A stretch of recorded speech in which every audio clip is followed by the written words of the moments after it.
ABI Bank ka refuzuar të paguajë gjobën 120 milion për një portal gjobaxhi. Përmes një deklarate, ABI Bank ka theksuar se pronarët e IOQ, Erland Dalliu dhe Genti Çekeli, të nxitur nga reagimi i papritur i ABI Bank ndaj mashtrimeve të tyre, kanë vendosur të shtojnë dozën e shpifjeve ndaj ABI-t dhe drejtorit të përgjithshëm. ABI Bank nënvizon se pronarët e IOQ nuk janë mësuar të ballafaqohen publikisht me aktivitetin e tyre gjovënës në mënyrë sistematike prej shumë vitesh. ABI Bank deklaron se gjithë sistemi bankar është sulmuar vazhdimisht me histori mashtruese zhvatjesh, grabitjesh, falimenti, që pas pak ditësh apo javësh ose fshihen ose shtohen në varësi të pagesës së gjobës. ABI Bank thekson në deklaratë se pronarët e IOQ të nxitur nga reagimi i papritur i ABI Bank ndaj mashtrimeve të tyre kanë vendosur të shtojnë dozën e shpifjeve ndaj ABI dhe drejtorit të përgjithshëm. Kërkesa e gjobë prej 120 milion në vit nuk u eci, kështu që tani do të tregojnë dhëmbët me mashtrimet e radhës. Me sa duket nuk janë mësuar të ballafaqohen publikisht me aktivitetin e tyre gjovënës në mënyrë sistematike prej shumë vitesh. Për të shuar kuriozitetin e atyre që nuk janë ndeshur me mafiozët e shtypit, natyra e punës së çdo mafiozi mediatik është shumë e thjeshtë. Kanë 3 lloje gjobash: 1 kur gjejnë hallexhin kriminal, 2 kur një biznes normal bën një gabim të paqëllimt dhe 3 i vetmi faj është që biznesi është i suksesshëm financiarisht. Mesazhi për të gjithë bizneset është që ne do të shpifim derisa ju të paguani. I gjithë sistemi bankar është sulmuar vazhdimisht me histori mashtruese zhvatjesh, grabitjesh, falimenti, që pas pak ditësh apo javësh ose fshihen ose shtohen në varësi të pagesës së gjobës. Drejtorët e bankave me eksperiencë 10 vjeçare në treg përfliten pas siklet si spiun, agent, kodosh e lloj-llojsharësh e mashtrimesh. Punonjësit e bankave etiketohen të gjithë si zhvatës dhe hajdut. Në lajmet e publikuara në gjuhë të ndryshme, mashtrimet shtohen pasi mafiozët e dinë që sistemi i drejtësisë nuk ka çfarë të bëjë. Në emër të mbrojtjes së lirisë së shtypit, gjendet fare normale të sulmohen bizneset e ndershme. Asnjë nga punonjësit e bankave, përfshirë drejtorët, që shahen nuk janë persona publik. Abuzimi me shtrirjen e lirisë së shtypit përtej pjesës publike dhe në biznese është një nga plagët e tranzicionit. Portalet të listuara jashtë vendit dhe ligjërisht anonime kanë të drejtë të gjobizin këtë duan dhe kur të duan. Ndoshta fillimi i fundit të tranzicionit do të fillojë të zgjidhë këtë abuzim flagrant me të drejtën e shprehjes dhe ndëshkimit të shpifjes për bizneset. Jo gjë në sulmin e radhës të sponsorizuar ndaj ABI-t e pa të arsyeshme të miksoj mashtrimet historike dhe të momentit, pastrimi i parave, Serbia me tregishta, parat ruse, ABI rilindjes, toka në Zvërnec dhe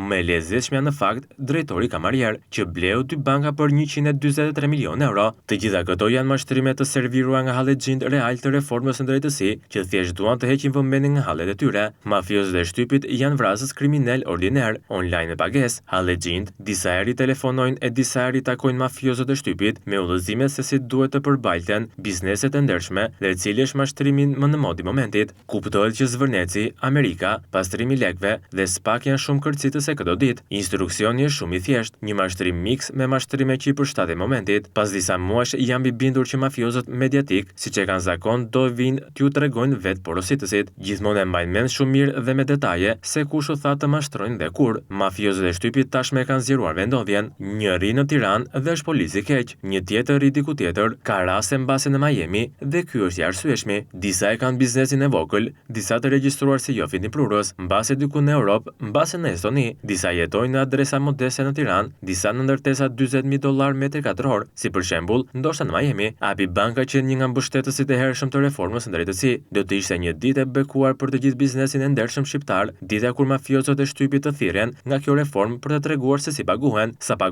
sa taksa paguajnë, sa lajme kriminalësh varrosin, sa lajme mashtruese të sponsorizuara nga konkurrent hallexhin publikojnë. Disa herë sipërmarrës të ndershëm e kanë ngritur çështjen e zgjerimit të aktivitetit të SPAK në hetimin e mediave mafioze. Shpeshherë është raportuar se si mafiozët mediatik janë përdorur në mënyrë agresive nga pjesa e errët e shoqërisë. Koha do ta tregojë se kush media dhe kush biznes ka halle për të zgjidhur. Ne po ashtu do të provojmë aftësinë e drejtësisë së re për të hetuar gjobat e portaleve të shtypit mbi biznesin. ABI Bank ka rreth 1.000 punonjës dhe 100.000 klientë. Asnjëherë agjenda e ABI Bank nuk ka qenë politike. Bordi i ABI ka mirëpritur profesionistë që kanë qenë apolitik, republikan, demokrat, socialist dhe ambientalist nga më të njohuri në Europë. Shumë nga punonjësit e ABI kanë qenë të përfshirë me forca të ndryshme politike dhe jemi shumë krenar për këtë. ABI Bank ka partner të mirënjohur dhe me reputacion të mrekullueshëm në Shtetet e Bashkuara dhe të regjistruar me autoritetet më të larta bankare amerikane. ABI Bank është një lider i padiskutueshëm në sektorin e turizmit në Shqipëri, me 10 hotele të financuara nga Velipoja në Ksamil, Tiranë apo fshatra të turizmit malor. Përkushtimi i ABI në ndërtimin e veprave të mëdha të infrastrukturës është i mirënjohur në ekonominë shqiptare. Këto janë të vërtetat e thjeshta dhe më të të mëdha Abi Bank që kurrë nuk do ta përlyej logon e vet në faqet e portaleve mafioze, thuhet në reagim, ndërsa shtohet se Abi prej shumë kohësh është mbështetësi kryesor një fondacioni të mirënjohur bamirësie. Një nga arsyet që nuk pranuam të paguajmë 120 milion lekë gjop ishte se gjoba është e përafërt me mbështetjen vjetore të këtij fondacioni që vërtet bën punën e Zotit, duke ndihmuar shtresat më vulnerabël. Më mirë të dyfishojmë ndihmën ndaj fondacionit, menduam, përfundon reagimi i Abi Bank.